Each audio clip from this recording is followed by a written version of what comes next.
Hello everyone and welcome back to Jessie Kate Creates. I know it's been a minute since I've posted any videos here, so I am so happy that you've taken the time to join me today.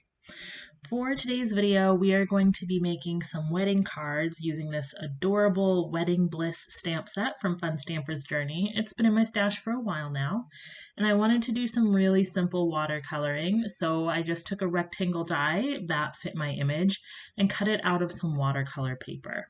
I am going to be doing heat embossing, so I decided to use a stamp positioning tool because watercolor paper can be pretty textured, so this way I can stamp my image multiple times to get a really good impression for when I do the embossing. I have two panels here, and for one of the panels I embossed it with a soft champagne color and the other I used a copper color, as you can kind of see here. With those panels done, it's time to start with the watercoloring. And for this, you guys, I'm really just playing. I don't really know anything about watercoloring, so this really was just about playing and having fun for me. So I took two colors here. I have Stampin' Up's Tip Top Taupe and Sweet Sugar Plum. And I just mix them together on my mat, and I'm adding in water until I get the color I'm looking for.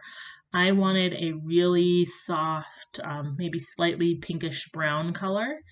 And this is just a scrap of watercolor paper that I'm testing on. And I decided to bring in a third color. I have Antique Linen. It's a distress ink color, just regular distress ink, not the oxide or anything like that. And I know it's hard to see on camera, but in person it did create a really nice, soft pinkish color. Now, I did not keep in a lot of me watercoloring just because, like I said before, I don't really know what I'm doing here. I'm just kind of playing around and having fun and adding a little bit here and there until I think it looks good. But also, my hair was in a lot of these shots, and I figured you came to see how I made the card, not really to just watch footage of my hair. But so anyway, I'll just kind of keep working on adding color to these images. And like I said at the beginning of this video, guys, I know it's been a really long time since I've posted any videos here. I have been filming myself crafting at my desk, but I get really intimidated by editing videos. I don't know what it is about it. I always just wonder, like, am I doing this the best way? Is this really what people want to see? So I think over the next few videos, you might see me kind of playing with my editing style. I'm just trying to find something that works for me so that I'm actually posting the footage that I film for you guys, and we can kind of share this card making together. So you might see some changes there. Now back to the card. Here I pulled out a few more colors. I think that is Stampin' Up Hello Honey and Distress Ink Weathered Wood. And I also pulled out more of that Tip Top Taupe, and I just used those colors to color in the birdies on top of the cake. Now here I've dug into my stash of specialty papers, and there was that really pretty rose pattern, and I thought that would be just lovely for a wedding card. I had it in a soft kind of pearly cream color and a copper color, so I pulled out those panels and cut them down. I think here they're just barely smaller than A2 size, so they're a little smaller than 4¼ by 5½. And I decided that I actually wanted a little bit more of the card base to show through. So here I'm cutting these down to be 5 3/8 by 4 1/8. So it still has a really thin border, but a little bit more space.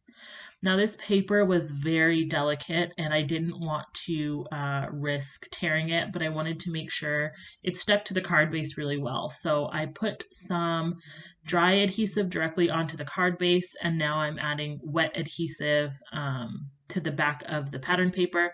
And that is so that if I need to slide and adjust the paper, I can without worrying about it ripping, because that wet glue gives me a little bit of wiggle room.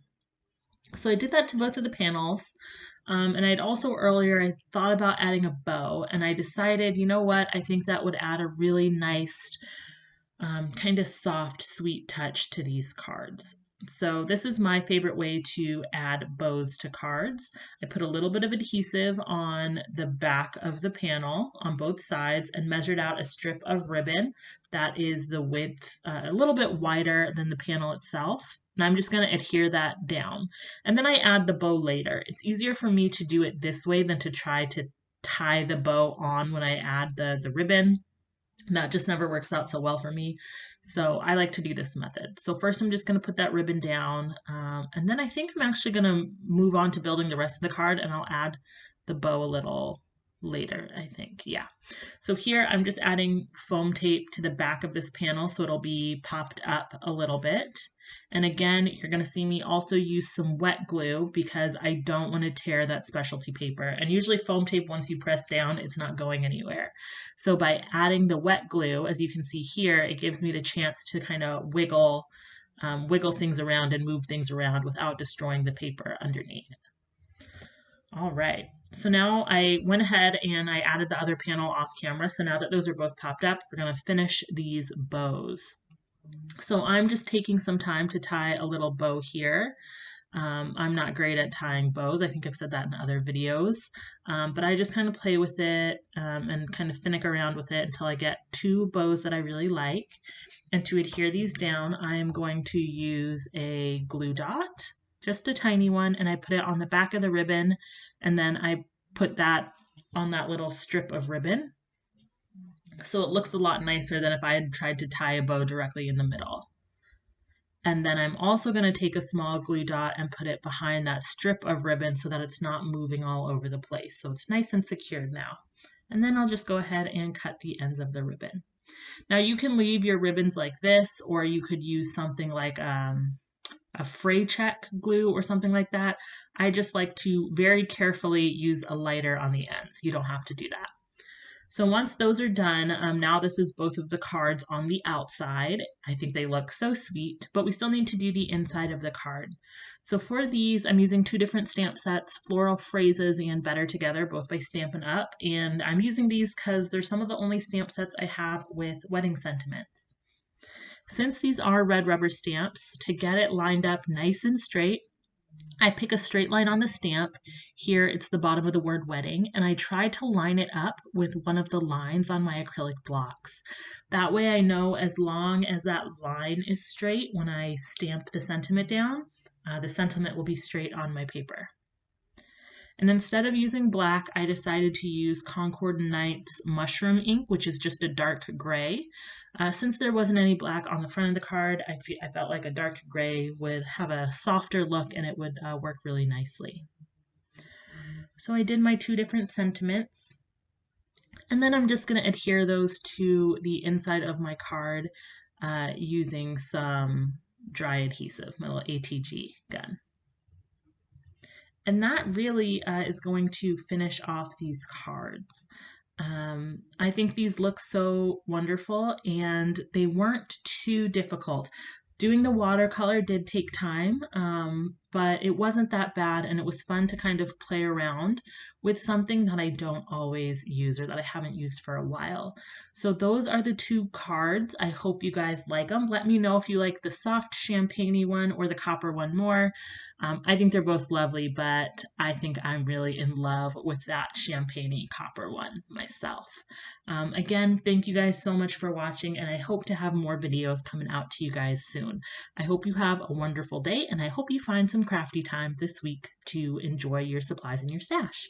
I'll see you guys next time. Bye.